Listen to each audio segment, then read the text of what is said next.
محترم حاضرین و سامعین، السلام علیکم ورحمۃ اللہ وبرکاتہ۔ تحریک سنی جماعت اصلاحی اور جماعت اتحاد المسلمین فاؤنڈیشن کے زیر نگرانی یہ ہفتہ واری بزم تفسیر قرآن کے سیزن 3 کا آج 44واں 44واں سیشن ہے، جس کا موضوع ہے عرس اور عرس میں ہونے والی خرافات قرآن کی روشنی میں۔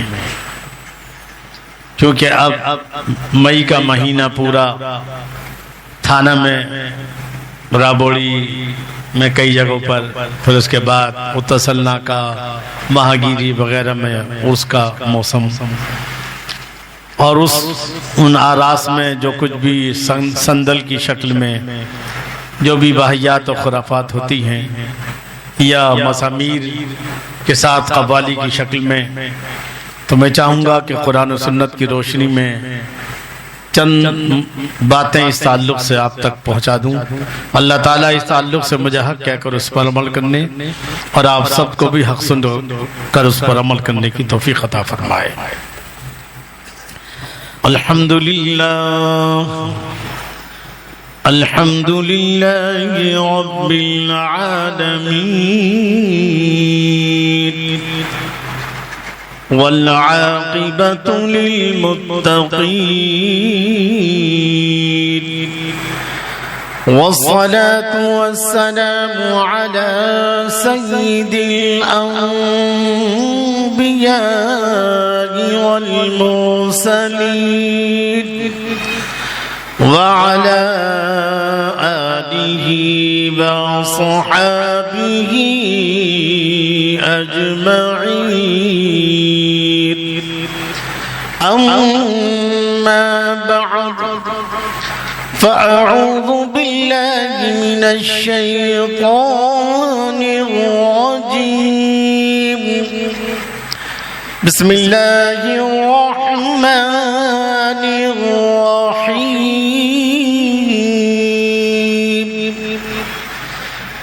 إن الذين قالوا ربنا الله ثم استقاموا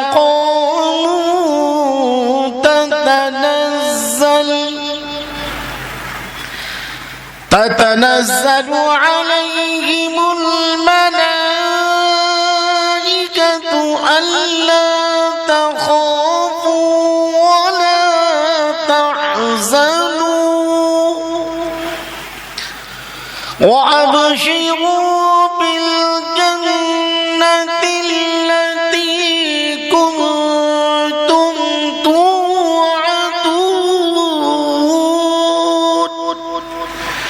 نحن أولياؤكم في الحياة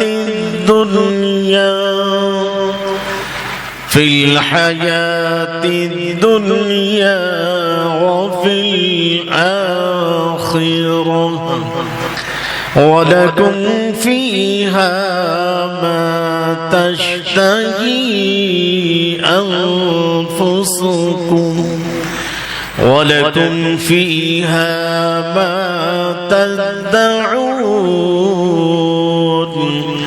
نزلا من غفور رحيم۔ آمنت بالله، صدق الله العظيم، وبلغنا رسوله النبي الأمين الكريم، ونحن على ذلك لمن الشاهدين والشاكرين، والحمد لله رب العالمين۔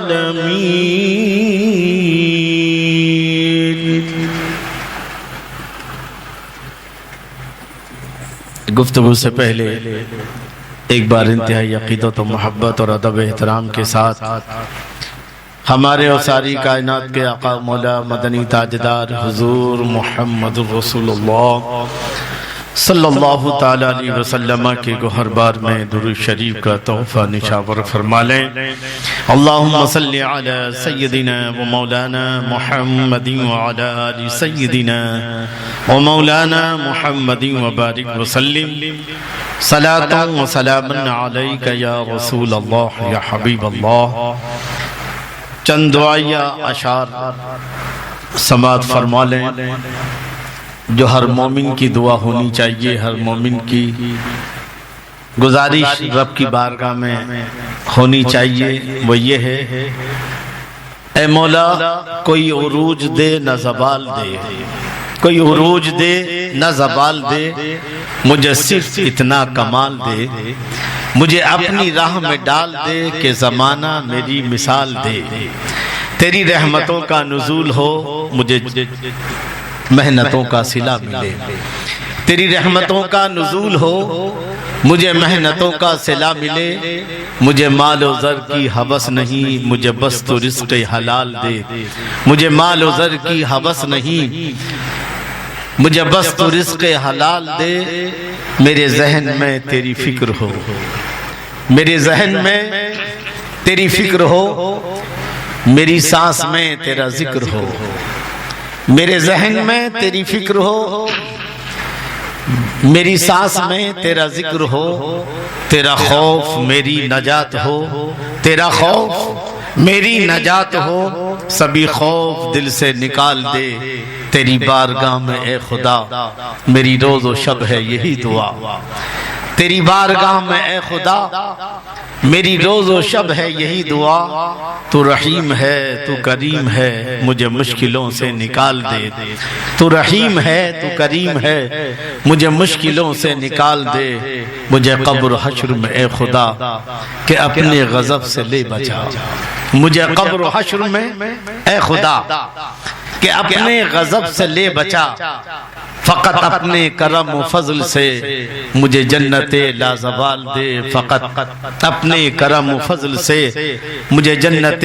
لازوال دے۔ اور میں نے جن آیات کریمہ کی تلاوت کا شرف حاصل کیا ہے، چونکہ آج کا موضوع اولیاء کرام کے اعراض سے متعلق اور ان کے نام پر جو خرافات ہوتی ہیں اس سے متعلق گفتگو ہے۔ اولیاء کرام کی شان کیا ہے، اولیاء کرام کا مقام و مرتبہ کیا ہے؟ علامہ جلال الدین رومی مثنوی شریف میں اپنے انداز میں فرماتے ہیں، میں چاہوں گا کہ اکثر میں نے اپنی جماعت کے مقررین کو خود اپنے پیر و مرشد حضرت حافظ و قاری علامہ سید عبداللطیف صاحب صابری نعیمی سے میں نے اشعار جس ٹون میں سنے ہیں، میں چاہوں گا کہ ان اشعار کو میں اسی ٹون میں آپ تک پہنچاؤں۔ ایک بار درود شریف پڑھ کے سنا دیں۔ اللہم صلی علی سیدنا و مولانا محمد و بارک وسلم، صلاۃ و سلام علیک یا رسول اللہ یا حبیب اللہ۔ فرماتے ہیں مولانا جلال الدین رومی، یک زمانہ صحبت با اولیاء اور بہتر از 100 سال طاعت بیریا، اور اولیاء را ہست قدرت از الہ، اور تیر جستا باز گرداند زرا، اور ہر کے خواہد ہم نشینی با خدا، اور او نشیند در حضور اولیاء، اور لوح محفوظ است پیش اولیاء، اور از چه محفوظ است محفوظ از خطا اور صحبت صالح ترا صالح کند اور صحبت طالع ترا طالع کند اور سگے اصحاب کہف روز چنگ پینے کا گرا تو مردم شدو. بعد کے اشعار علامہ شیخ سعدی شیرازی رحمۃ اللہ علیہ کے ہیں، ترجمہ سماعت فرما لیں کہ اس کا ترجمہ کیا. یک زمانہ صحبت باولیاء بہتر از 100 سالہ طاعت بیریا، کسی اللہ والے کی صحبت میں چند لمحے رہنا. کسی اللہ والے، سچے اللہ والوں کی بات ہو رہی ہے. یہ آج کل جو گلے میں مالائیں ڈالے، سمجھے نا، 3 4 انگوٹھیاں ڈالے اور ان پڑھ جاہل لوگوں کو بیوقوف بناتے پھرتے ہیں، ان شیطانوں کی بات نہیں ہو رہی ہے، بلکہ جو سچے اللہ والے ہیں ان کی صحبت میں چند لمحے رہنا 100 سال کی مخلصانہ عبادت سے بہتر ہے. 100 سال کی خلوص والی مخلص عبادت سے بہتر ہے کسی اللہ والے کی صحبت میں رہنا. اور کیوں؟ اولیاء کا مقام اولیاء را ہست قدرت ازلا. اللہ کی طرف سے اولیاء کو وہ مقام ملا ہے کہ تیر جستہ باز گردانہ زیرا. لوگ کہتے ہیں کہ تیر کمان سے نکلا ہوا تیر واپس نہیں آتا، مگر علامہ جلال الدین رومی فرماتے ہیں کہ اولیاء کی وہ طاقت ہے کہ کمان سے نکلا ہوا تیر کو بھی واپس کر دیتے ہیں. اولیاء را ہست قدرت ازلا، تیر جستہ باز گردانہ زیرا، اور ہر کے خواہد ہم نشینی اولیاء با خدا. جو یہ چاہتا ہو کہ وہ خدا کے ساتھ بیٹھے، جو یہ چاہتا ہو کہ خدا کے ساتھ بیٹھے، تو اس کو چاہیے کہ وہ اولیاء کرام کی بارگاہ میں بیٹھے. وہاں بیٹھو گے تو وہاں خدا یاد آ جاتا ہے.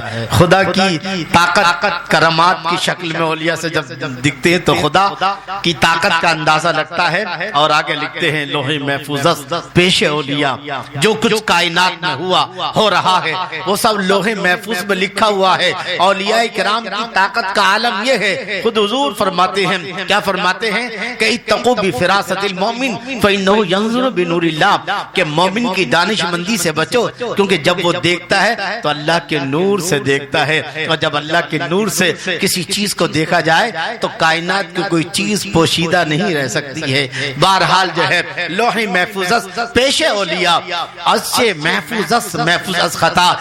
جو ہے اللہ والے کیا کرتے ہیں؟ وہ اگر نگاہ اٹھائیں تو لوح محفوظ پر لکھی ہوئی تقدیر کو پڑھ لیا کرتے ہیں. اور جو کچھ لوح محفوظ میں لکھا ہوا ہے وہ ہر غلطی سے پاک ہے. اور علامہ اقبال نے اس کو یوں کہا ہے، کیا کہا ہے کہ گر ہو ذوق یقین پیدا تو کر جاتی ہیں زنجیریں. گر ہو ذوق یقین پیدا تو کر جاتی ہیں زنجیریں. نگاہ مرد مومن سے بدل جاتی ہیں تقدیریں. اللہ والوں کی شان یہ ہے کہ صرف لوح محفوظ کو دیکھتے ہی نہیں ہیں، بلکہ وہ لوح محفوظ پر لکھی ہوئی جو تقدیر مبرم، تقدیر معلق ہے، اس کو بھی بدل دیا کرتے ہیں. بہرحال یہ خراج عقیدت تھا اولیاء کرام کی بارگاہ میں. علامہ جلال الدین رومی مثنوی شریف میں لکھتے ہیں. اور حضرت شیخ سعدی شیرازی فرماتے ہیں صحبت صالح ترا صالح کند. اے انسان، تجھے اللہ والے کی صحبت جو ہے تجھے اللہ والا بنا دیتی ہے. نیکوں کی صحبت انسان کو نیک بنا دیا کرتی ہے. صحبت صالح ترا صالح کند. اور برے کی صحبت انسان کو برا بنا دیا کرتی ہے.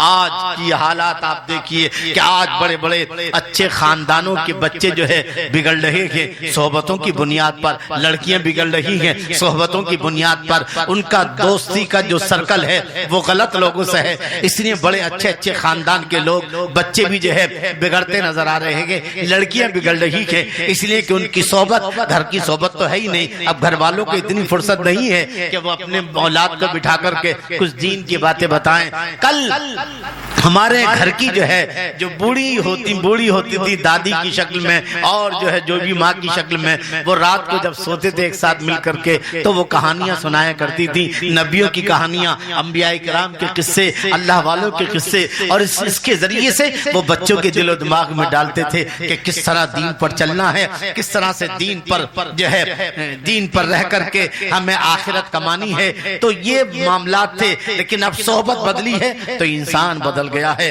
یعنی کہنے کا مقصد یہ ہے آج بھی اگر میں نے دیکھا ہے کہ بڑے بڑے بگڑے ہوئے گھر کے بچوں کو اگر اچھی صحبت ملی ہے تو وہ اچھے بن گئے ہیں، اور بڑے بڑے اچھے گھروں کے بچوں کو غلط صحبت ملی ہے تو بگڑ گئے ہیں۔ اسی کو علامہ شیخ سعدی فرماتے ہیں، کیا فرماتے ہیں؟ صحبت صالح ترا صالح کنت، صحبت طالح ترا طالح کنت۔ اچھے کی صحبت انسان کو اچھا بنا دیتی ہے اور برے کی صحبت انسان کو برا بنا دیتی ہے۔ مثال کے طور پر لکھتے ہیں کہ وہ واقعہ سورہ کہف کے اندر کہ اصحاب کہف کے کتے کو جو ہے قیامت کے دن بلم باور کی شکل میں انسان کی بلم باور کی صورت میں اسے انسان بنایا جائے گا اور پھر جنت میں بھیجا جائے گا، کیونکہ وہ اللہ والے کی صحبت میں رہا ہے۔ ایک کتا اگر اللہ والے کی صحبت میں رہے، انسانوں کی صحبت میں رہے، سچے انسانوں کی صحبت میں رہے، تو وہ کتا انسان بن کر جنت میں جائے گا۔ اور حضرت موسیٰ علیہ السلام کا ایک امتی مستجاب الدعوات جو ہے وہ چند لمحے جو ہے برے لوگوں کی صحبت میں بیٹھے تو وہ کتا بن کر کے جہنم میں جائے۔ فرماتے سگے اصحاب کہف روزے چند پے نیکاں گرفت مردم شد۔ اور آگے ایک بہت بڑا واقعہ قرآن کا وہ اپنے اشعار میں لکھتے ہیں، پسر نو بابداں بنشیت، حضرت نو علیہ السلام کا بیٹا بروں کی صحبت میں بیٹھا، کافروں کی صحبت میں بیٹھا تو وہ کیا بن گیا؟ کافر بن گیا جو ہے، اور اس کے نبوت کا خاندان جو نبوت اس کو ملنا چاہیے تھی وہ جو ہے اس کا سلسلہ ختم ہو گیا۔ اور ایک جگہ علامہ جلال الدین رومی یومی فرماتے ہیں تاتوانی دور شو از یار بد، توانی دور شو از یار بد، اور یار بد بدتر بود از مار بد۔ یعنی جب تک ہو سکے برے لوگوں کی صحبت سے بچ، اس لیے کہ بری انسان کی صحبت، برا یار جو ہے، جو برا دوست ہے، وہ خطرناک سانپ سے بھی کہیں زیادہ خطرناک ہوتا ہے۔ کیوں خطرناک ہوتا ہے؟ لکھتے ہیں کہ تاتوانی دور شو از یار بد، اور یار بد بدتر بود از مار بد، اور مار بد تنہا ہمی بر جازند، مار بد تنہا ہمی بر جازند، اور یار بد بردین و بر ایمان زند۔ یعنی ایک سانپ انسان کی جان لے سکتا ہے مگر ایمان نہیں لے سکتا، مگر برے یار کی صحبت سے انسان کی جان بھی جاتی ہے اور انسان کا ایمان بھی جاتا ہے۔ بہرحال میں عرض کر رہا تھا یہ اولیاء کرام کی شان میں جو ہے چند ضروری باتیں تھیں۔ اب آئیے جو ہے میں نے جن آیات کریمہ کی تلاوت کا شرف حاصل کیا ہے، رب تبارک و تعالی ان آیات میں اللہ والا سورہ یونس کی آیت نمبر 61 62 63 میں اللہ نے فرمایا کہ ایمان اللہ کا ولی کسے کہتے ہیں؟ تو فرمایا گیا الا ان اولیاء اللہ، اے لوگوں خبردار ہو جاؤ، بے شک اللہ کے ولیوں کو لا خوف علیہم، انہیں آنے والے زمانے کا کوئی خوف نہیں ہے، ولا هم يحزنون، اور نہ انہیں گزرے ہوئے زمانے کا کوئی غم ہے۔ اب اللہ کا ولی کہتے کس کو ہیں؟ تو رب نے خود بڑے واضح انداز میں ارشاد فرما دیا الذین آمنوا وکانوا یتقون۔ اللہ کا ولی کے لیے دو چیزیں ہونا ضروری ہے، پہلی چیز ہے ایمان مکمل ہو جی، دوسرا وکانوا یتقون، اور ایمان کے تقاضے کے مطابق زندگی گزارنا، اس کو تقوی کہتے ہیں۔ ایمان ہو اور ایمان کے تقاضے کے مطابق زندگی، جہاں ایمان و تقوی مل جائے سمجھو وہیں ولایت کا کمل کھلتا ہے۔ تو ولایت کے لیے کوئی جو ہے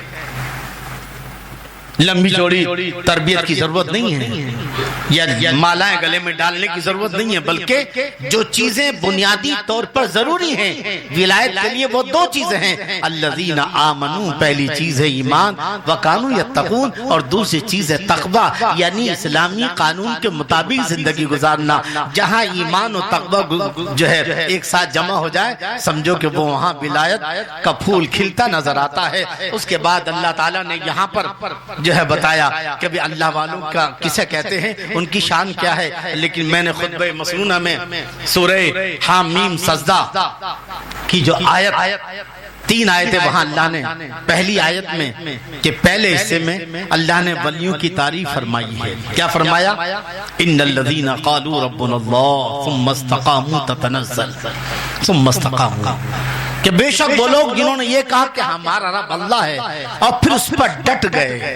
مطلب یعنی ایمان، کلمہ پڑھنے کے بعد ایمان کے راستے پر ڈٹ گئے، ایسے ڈٹے کہ شیطان کا کوئی بھی حربہ انہیں دین سے نہ ہٹا سکا، شیطان کا کوئی بھی فارمولہ انہیں دین کے راستے سے نہ ہٹا سکا، شیطان کی کوئی بھی کوشش جو ہے ان کو دین کے راستے سے نہ ہٹا سکی، دین پر ڈٹ گئے. اب یہاں تک تو ہے ولی کی تعریف. ولی کی زندگی کیا ہے؟ ولی کی زندگی بتا دی، ان الذین قالوا ربنا اللہ ثم استقاموا، کہ جو جن کی زندگی جو ہے دین پر ڈٹ کر ہو، جو ہر مرحلے میں دین پر استقامت ہو، ہر مرحلے میں جو ہے وہ اسلام پر چلتے نظر آئیں. اب اس کے بعد یہاں سے اولیاء کرام کی موت کا ذکر ہو رہا ہے. تتنزل علیہم الملائکہ، کہ جب ان کی موت آتی ہے تو فرشتوں کا نزول ہوتا ہے. کیا ہوتا ہے؟ فرشتوں کا، فرشتے آتے ہیں ساتھ، اور پھر اس کو خوشخبری دے، اللہ تخافو، ڈر مت قبر کے عذاب سے، آخرت کے عذاب سے، حشر کے عذاب سے. کوئی اب جو بھی معاملات آئیں گے ڈرنے کی ضرورت نہیں، اللہ خوف کھانے کی ضرورت نہیں ہے.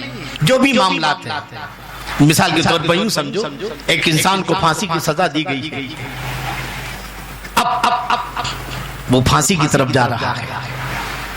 اس کو یہ ہے کہ نہ جانے کیا ہوگا پھانسی کے وقت.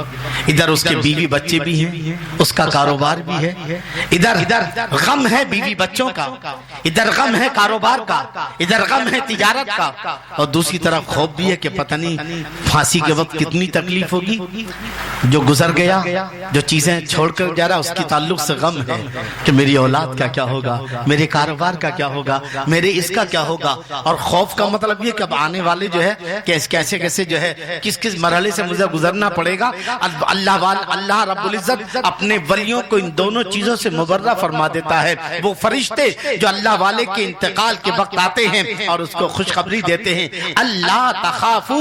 اب اس کے بعد جو بھی مرحلہ آئے گا، قبر کا ہو، حشر کا ہو، جو بھی مرحلہ ہے، تجھے خوف کھانے کی ضرورت نہیں ہے. ولا تحزنوا، اللہ تخافو ولا تحزنوا. اور جو گزر گیا، یعنی جو تو نے چھوڑا ہے، تیری اولاد ہے، تیرے بیوی بچے ہیں، اس تعلق سے بھی کوئی غم کرنے کی ضرورت نہیں ہے. نہ آنے والے وقت، آنے والے حالات کا خوف کی ضرورت ہے، اور نہ گزرے ہوئے زمانے کا جو چھوڑ کر دنیا میں جا رہا ہے ان کا بھی جو ہے کوئی ڈر دل میں لینے کی ضرورت نہیں. اس کے بعد کیا کہا؟ وَابْشِرُوا بِالْجَنَّةِ، اللہ اور وہ فرشتے اس کو جنت کی خوشخبری دے رہے ہیں. الَّتِي كُنتُمْ تُوعَدُونَ، وہ جنت کہ جس کا بار بار وعدہ کیا جا رہا تھا کہ نماز پڑھو گی تو جنت ملے گی، روزہ رکھے تو جنت ملے گی، تبلیغ کرو گے تو جنت ملے گی، دین پر چلو گے تو جس جنت کا تجھ سے وعدہ کیا گیا ہے، اور تو قدم قدم پر جو ہے اسلام کے راستے پر چلتا تھا اور جنت کی بشارت مل رہی تھی. اب وہ وقت جنت میں جانے کا وقت ہے، قریب آ گیا ہے. وَابْشِرُوا بِالْجَنَّةِ، اور وہ جنت کی خوشخبری دیتے ہیں. الَّتِي كُنتُمْ تُوعَدُونَ، کہ جس جنت کا تجھ سے وعدہ کیا گیا تھا. نَحْنُ أَوْلِيَاؤُكُمْ فِي الْحَيَاةِ الدُّنْيَا وَفِي الْآخِرَةِ، ہم دنیا میں تیرے دوست تھے، تجھے دشمنوں سے بچاتے تھے،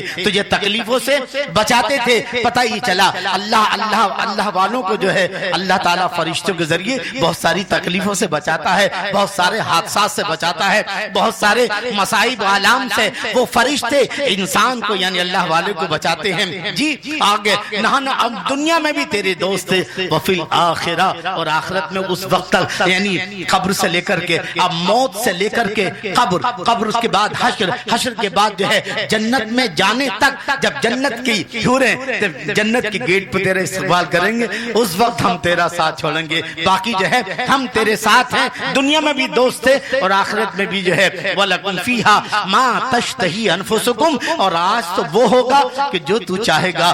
تو نے زندگی پر جو ہے اللہ کی چاہت کے مطابق، اللہ کی رضا کے مطابق کام کیا ہے، اور آج تیری رضا کے مطابق کام ہوگا. نُزُلًا، کیوں ہوگا؟ کیونکہ تو مہمان ہے. نُزُلًا مِّن غَفُورٍ رَحِيمٍ، کیونکہ تو اس کا مہمان ہے جو بہت زیادہ بخشنے والا، بہت زیادہ جو ہے مہربان ہے. میرے عزیز دوستو، اب آئیے جو بات عرس، یہ عرس کیا ہے؟ یہ اولیاء کرام کی تعلق سے آپ نے بات سنی؟ عرس کیا چیز ہے؟ علامہ مفتی احمد یار خان صاحب نعیمی فرماتے ہیں کہ عرس کے لغوی معنی آتے ہیں شادی، اس لیے دولہا دلہن کو عربی زبان میں عروس کہا جاتا ہے۔ کیا کہا جاتا ہے؟ یہ اللہ والوں کے وفات کے دن کو عرس کیوں کہا جاتا ہے؟ توجہ آپ کی، میں اس کو پہلے قرآن جو میں نے آیت پڑھی ہے اسی کو میں بتاؤں گا آپ کو، اور ایک حدیث آپ کو جو ہے یہ اللہ والوں کے وفات کو عرس کیوں کہا جاتا ہے؟ تو در حقیقت عرس کے عربی معنی کیا ہے؟ شادی، دولہا دلہن۔ جی بزرگان دین کی تاریخ وفات کو اس لیے عرس کہتے ہیں۔ کیوں؟ اب اس کی دلیل کہ کیوں عرس کہتے ہیں؟ تو پہلی دلیل تو یہ ہے، کیا ہے؟ ان الذین قالوا ربنا اللہ، کہ جب اللہ والے کی موت کا وقت آتا ہے تو فرشتوں کی بارات آتی ہے اور اس کو خوشخبری دیتے ہیں کہ آج تو تو جو ہے تجھے وہ ملے گا جو تو چاہے گا، یعنی وہ دن اس کے لیے خوشی کا دن ہوتا ہے۔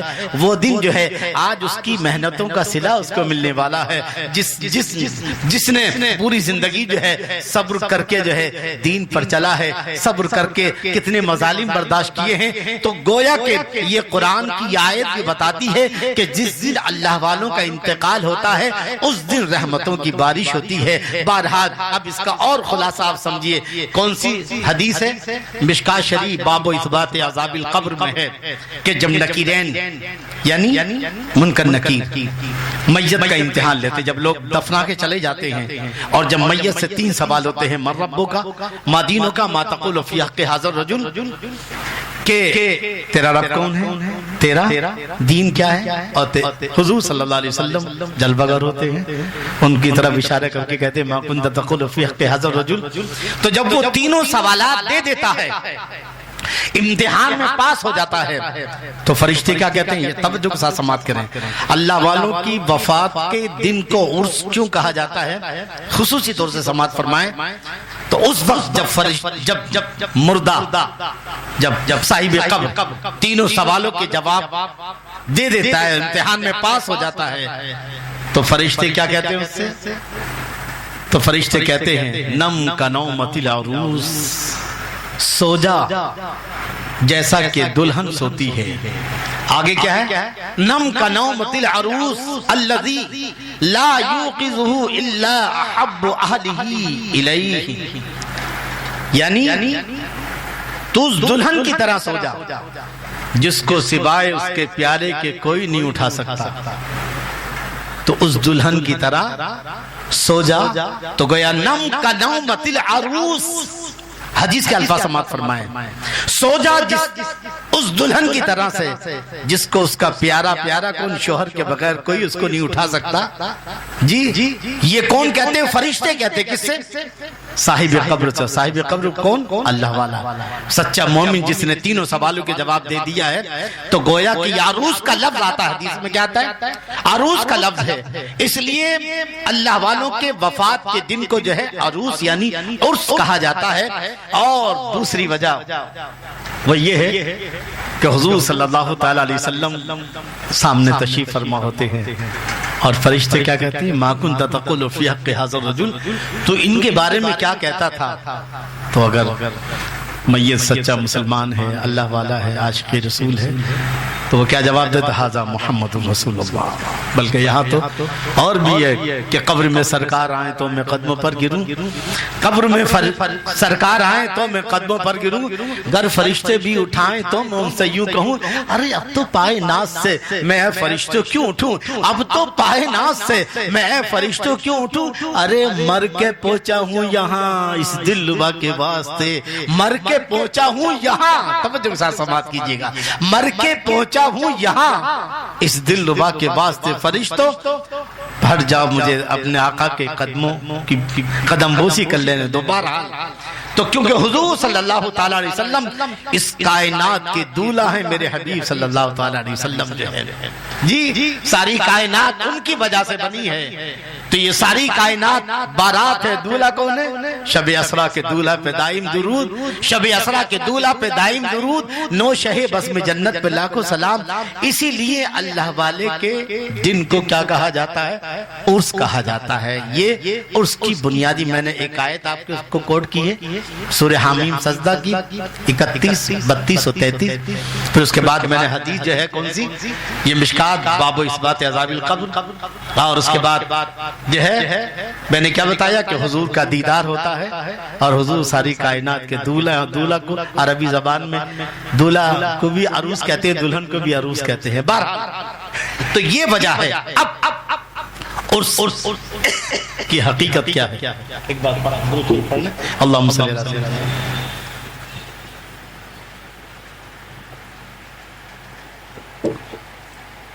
فرماتے ہیں مولانا مفتی احمد یار خان صاحب نہیں کہ عرس کی حقیقت صرف اس قدر ہے کہ ہر سال تاریخ وفات پر قبر کی زیارت کرنا اور قرآن خوانی، صدقات و ثواب کر کے ان کو ثواب پہنچانا، یہ عرس کی حقیقت ہے۔ صاحب مزار، صاحب قبر ہر سال ان کی وفات کے دن قبر کی زیارت ہو اور قرآن خوانی اور صدقات کا ثواب پہنچانا ہے۔ یہ اصل عرس کی جو اصل ہے وہ یہ ہے، اور یہ بنیاد کہاں سے؟ خود حدیث شامی جلد اول باب زیارت القبور میں ہے، روا بینا روا ابن ابی شیبۃ ان نبی صلی اللہ تعالی علیہ وسلم کانا یاتی قبور الشہداء بأحد علی رأس کل حول۔ ابن ابی شیبہ نے روایت، یہ کس کی روایت ہے؟ شامی جلد اول کی، اور ابن ابی شیبہ روایت کرتے حضور صلی اللہ تعالی علیہ وسلم سے جی کیا رسول اللہ صلی اللہ تعالی علیہ وسلم انہو کانا یاتی قبور الشہداء علی رأس کل حول فیقول السلام علیکم بما صبرتم فنعم عقبی الدار والخلفاء الاربعہ ہاکذا کانوا یفعلون۔ کیا مطلب ہے اس کا ان حدیثوں کا خلاصہ یہ ہے کہ حضور صلی اللہ تعالی علیہ وسلم ہر سال شہداء احد کی قبروں پر تشریف لے جاتے تھے۔ دو حدیثیں میں نے بتائی ہیں، ایک کو جی شامی جلد اول کی، دوسری ابن ابی شیبہ جی تفسیر کبیر اور تفسیر در منصور کے اندر، دونوں نے مطلب الفاظ تھوڑا سا ادھر ادھر۔ خلاصہ کیا ہے کہ ہر سال شہداء احد کی قبر پر حضور صلی اللہ تعالی علیہ وسلم تشریف لاتے، کیا حضور صلی اللہ علیہ وسلم تشریف لے جاتے، اور پھر کیا کہتے وہاں جا کر کے؟